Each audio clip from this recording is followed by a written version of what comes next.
Buenas tardes, somos estudiantes de la Yacambú. En esta oportunidad nuestro equipo está conformado por Isauri Escalona, Juan Vivas, Wilder Ramos y mi persona, Trina Noé. Nos corresponde pues hablarles en la unidad curricular Títulos Valores acerca de las acciones cambiarias. Recordemos que existe un documento con características propias para su validez, cuya función pues, es la de servir como instrumento para materializar un derecho de contenido económico. Este documento es el título valor, el cual concede el uso de las acciones cambiarias. De allí pues que una acción cambiaria es el derecho que tiene el sujeto activo de exigir la obligación contenida en un título de crédito para pretender el pago en la vía judicial por medio de un proceso ejecutivo.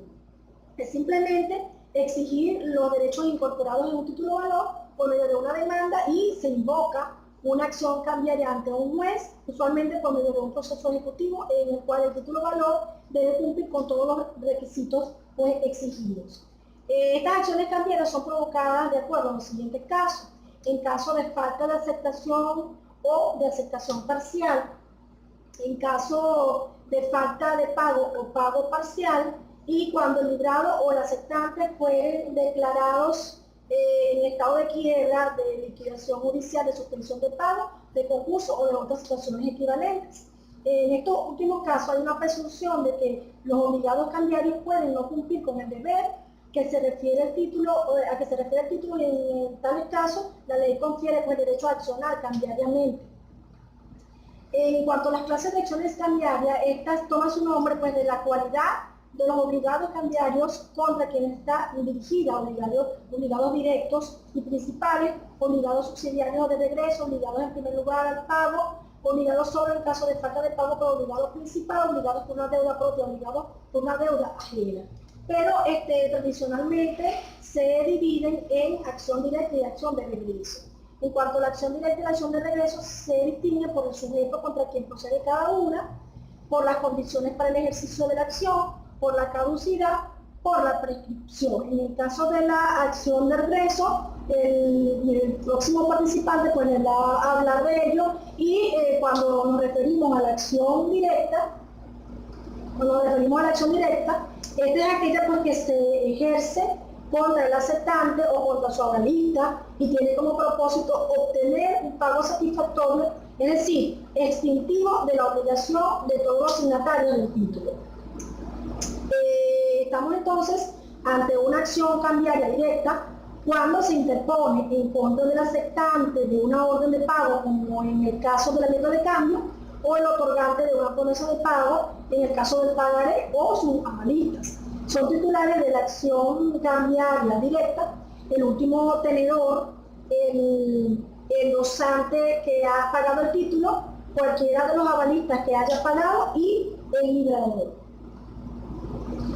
Algunas características que se refieren pues, a la acción directa o que distinguen la acción directa es que el sujeto pasivo de la acción directa es el aceptante o su avalista. La acción directa no está sometida al cumplimiento de ninguna formalidad, la acción directa no está sujeta a caducidad en ningún caso, y pues la acción directa prescribe a los 3 años a partir del vencimiento de la ley.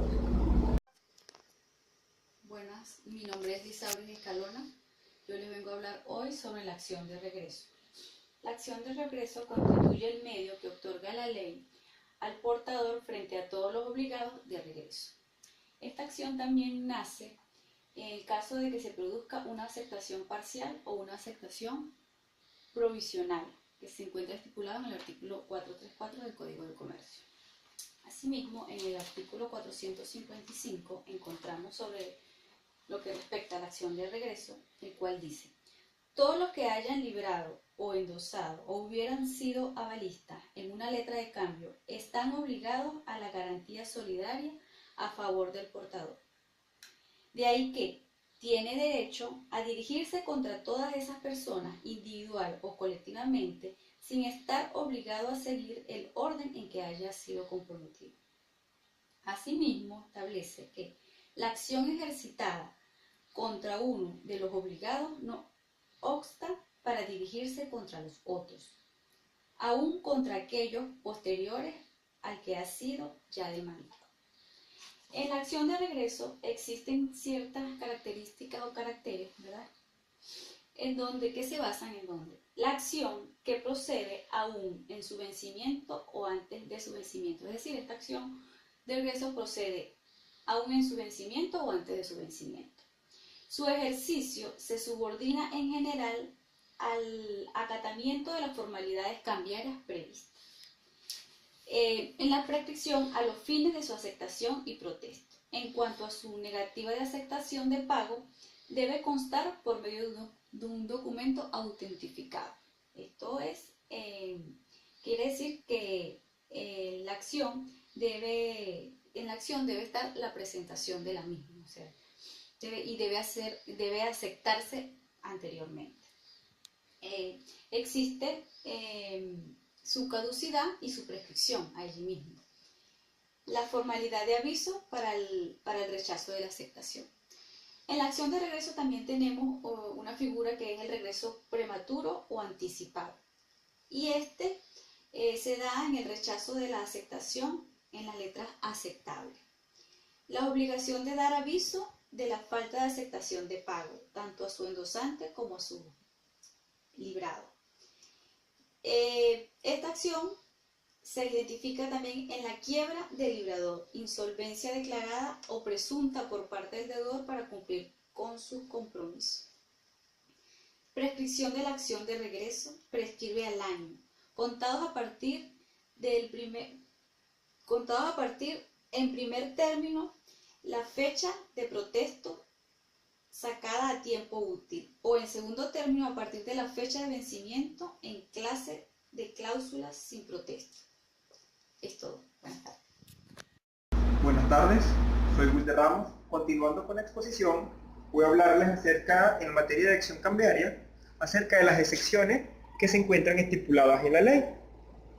En primer lugar, es importante conocer qué significa excepciones. Y en este caso se trata de un medio de defensa que tiene el demandado para rebatir las pretensiones del demandante, es decir, para controvertir las peticiones hechas por el demandante en el recurso, en la demanda.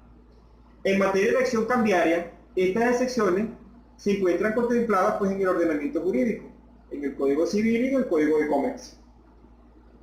¿Cuáles son esas excepciones que se encuentran estipuladas en la ley? En primer lugar, las que se fundan en el hecho de no haber sido el demandado quien suscribió el título, es decir, que no haya una legitimación pasiva porque el demandado no es ninguna de las personas que figuran como obligados en el título. Esto también se conoce como falta de cualidad. Otra de las excepciones es la incapacidad del demandado de suscribir el título. Esto, por ejemplo, imaginemos un caso de un interdicto judicial, entonces allí es válida esta excepción.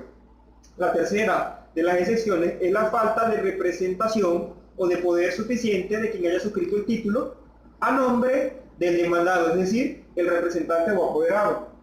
Continuando con las excepciones, nos conseguimos con la falta, la omisión de requisitos que el título deba contener y que la ley no la suple expresamente. Por ejemplo, en una letra de cambio, la orden incondicional de pagar una determinada suma de dinero es el requisito sin el cual no podría establecerse de que ese título es una letra de cambio. Tiene que contener obligatoriamente este requisito, porque si no, no existe, deja de ser una acción cambiaria, deja de ser un título o valor. Continuando, tenemos la alteración del texto del título. Si un título se encuentra alterado de su forma original, obviamente es oponible esta sección. Continuando, tenemos las que se fundan en el pago total o parcial, siempre que conste en el título.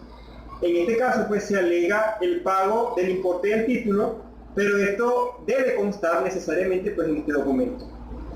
Otra de ellas es las que se basan en la cancelación judicial del título o en la orden judicial de suspender el pago. Y por supuesto la prescripción o caducidad, y las que se basen en la falta de requisito necesario para el ejercicio de la acción.